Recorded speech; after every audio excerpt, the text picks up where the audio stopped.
absolutely freezing out here this morning, and I'm just walking home through this beautiful, beautiful woods, and I just thought I'd talk to you about colour correction.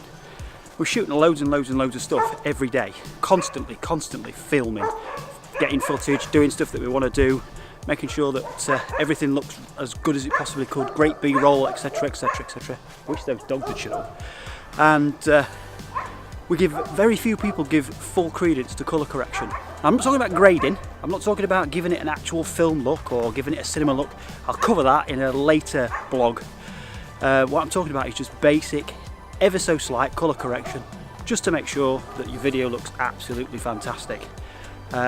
So with that, let's get back to the office and go through it. Welcome back, guys. We're talking about colour correction, and we're going to talk about how we can colour correct the footage that I've just shot in the woods that you just saw, and I took a little bit of B-roll. We're going to colour correct that in Premiere, and we'll see how we can make the difference between a non-colour corrected footage and a colour corrected footage.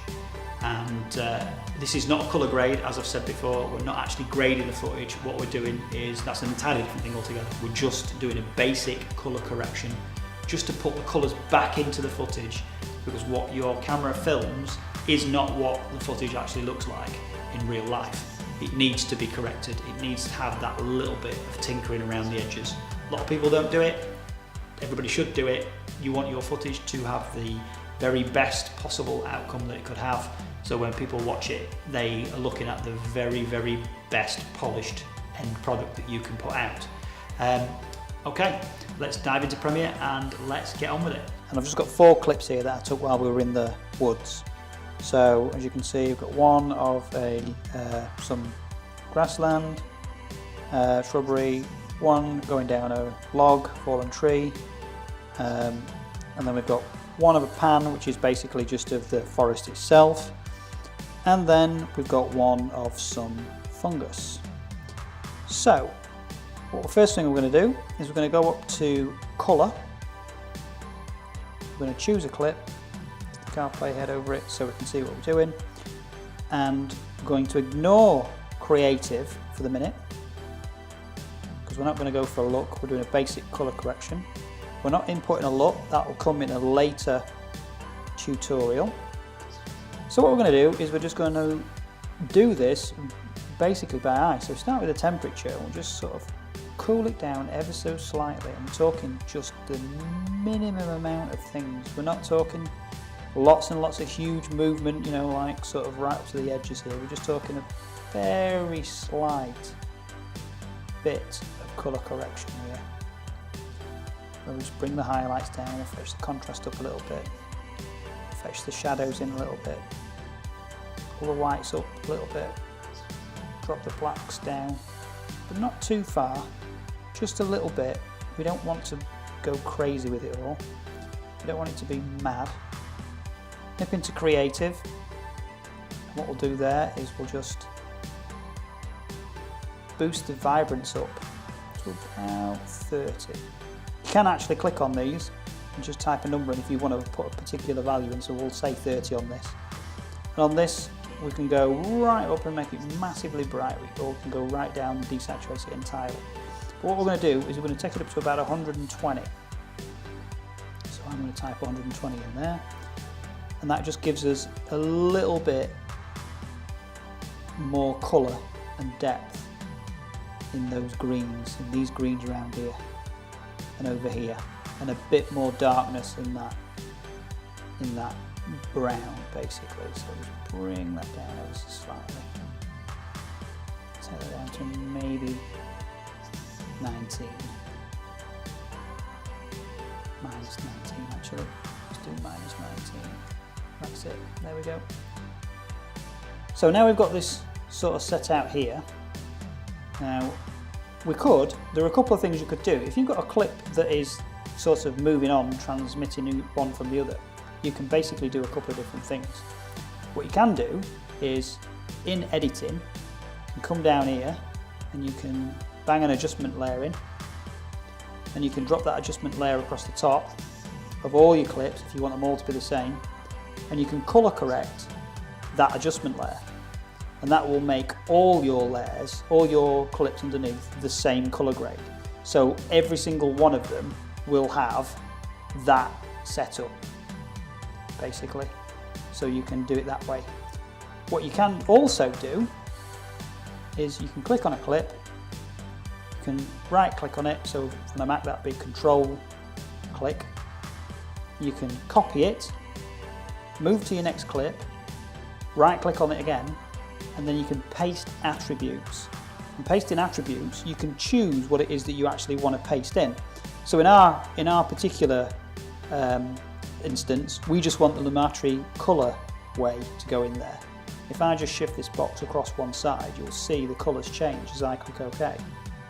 You can see that that's basically added that colour scenario, these settings, including the creative and the saturation for the vibrance and what have you and all the rest of it. That's all gone in there as well, effectively. And I can continue to do that as many times as I want. So I can click, yeah, okay, let's do that. Now for that instance, that's actually too bright, isn't it? So we're not going to do it on that one because it's not the right colourway for that particular piece. For those two pieces, which were shot literally 10 yards from each other and they're in the same lighting and the same sort of exposure, that'll be fine. We can leave that as that is because that looks okay. It looks like it should look. It's not too much, but it's not nothing either. It's just the right, what you would expect it to see it as like. And we've got this section here. So we can try that with this section here and see whether that makes the same colourway and makes it look okay, or whether we have to do that one manually as well. So we can go, you can see those whites are too blown out. So what we could do is we could just manually alter those whites and bring them back a little bit. And then we can fetch the vibrance up a little bit on this, just to counteract that, and bring that green back in, which is over in this left-hand corner here. What we can also do is, if we need to, we can just pump the saturation up to 130. Let's get it at 130. What I would do if I could use a trackpad. And then that sort of like has a little bit of the same effect as what that does. But you're keeping this white. You can, obviously, you can select just the whites on their own by going into secondary HSL, clicking that, clicking your whites, and then starting to make adjustments in that way. Basically, you can make adjustments from that and start to say, right, yes, okay, what I do want to do is I want to bring that out a little bit more. So I can say, right, I'm going to select that, and then when I make a correction to that, the colourway is only going to correct those whites on that. But I'm not going to do that today. We don't need to do that. So what we're going to do is, we've done that now on those 3 clips. On this clip we're going to manually do this one again. So this one's slightly overexposed, so we're going to just bring the exposure down ever so slightly. Fetch the contrast up a little bit. Bring the highlights back in a little bit because it's quite bright with this overcast sky. Fetch the shadows in a little bit more to give the trees a bit more definition.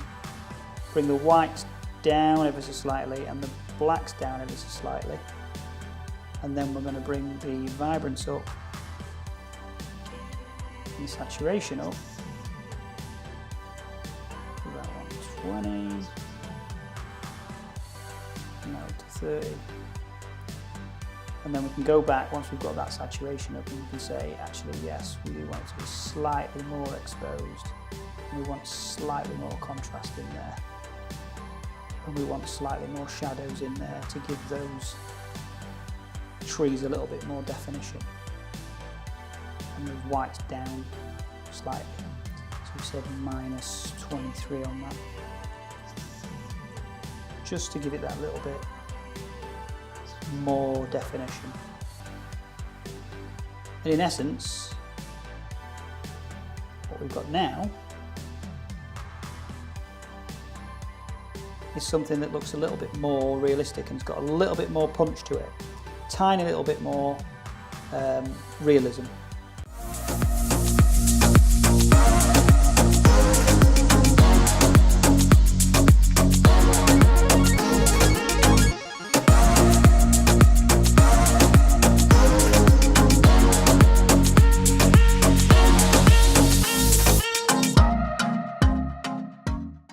Okay guys, that's it.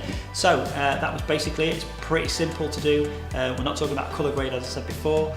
This is just a simple basic colour correction. Gives your video, gives your footage the very, very best glossy look that it can have. Looks absolutely fantastic. Will be much better and much more watchable on YouTube or whatever platform you use it on, as it looks, that gives it that professional feel, and amongst all the other people who don't bother to colour correct, you will look different. It just makes your effort worthwhile. It's all effort in filming it, and then not to colour correct it at the end. It just seems like you've sort of like got all the way to buying a Ferrari and then not bother putting your petrol in it. It seems a little bit daft. Definitely needs doing. Should always be done. Every single piece of footage should just go through post and be slightly tweaked colour-wise, just to make sure that it actually looks right. If you like this video, please do like it and subscribe below, and we'll see you next week.